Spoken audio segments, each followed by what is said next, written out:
Combien d'argent de côté devrait-on avoir à 30 ans? C'est une question d'Obélia de Québec. Je vais peut-être vous décevoir, mais il y a autant de réponses qu'il y a de personnes âgées de 30 ans parce que ça dépend d'un paquet de facteurs. Mais il y a quand même des institutions financières qui suggèrent d'avoir l'équivalent d'1 an de salaire de côté à l'âge de 30 ans. Bon, on précise aussi que c'est peut-être un objectif moins réaliste si on a un loyer très élevé ou plusieurs dettes. Et si vous êtes curieux d'avoir une vue plus globale de votre situation financière, vous pouvez calculer ce que vous possédez moins ce que vous devez. Et ça, c'est ce qu'on appelle la valeur nette. La valeur nette, en fait, c'est un indicateur un peu de notre santé financière. Mais c'est un indice qui est quand même assez de base, c'est-à-dire qu'on prend la totalité de nos actifs, moins les passifs, ça nous donne notre valeur nette. Et la valeur nette médiane des moins de 35 ans au Canada est de 48 800 $.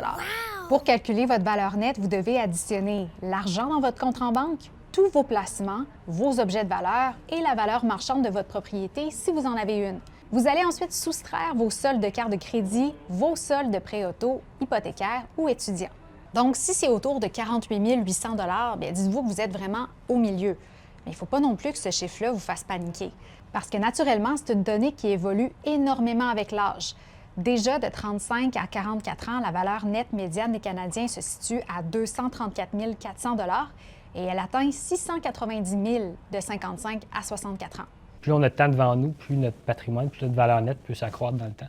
C'est vraiment la variable qui vient jouer le plus là, dans les écarts de valeur nette entre les différentes tranches d'âge. Et avant d'en arriver là, il faut commencer quelque part. Plutôt de viser d'avoir une certaine valeur nette, d'accroître son patrimoine, d'avoir un premier objectif, par exemple le fonds d'urgence. Je pense que c'est un super bon premier pas. Un fonds d'urgence, c'est quoi? C'est entre 3 et 6 mois de dépenses en cas d'imprévu. Alors, si on suit cette règle-là et que vous avez environ 2 000 $ de dépenses par mois, votre fonds d'urgence pourrait contenir entre 6 000 et 12 000 $. Voilà, Obélia, j'espère que ça vous a un peu éclairé.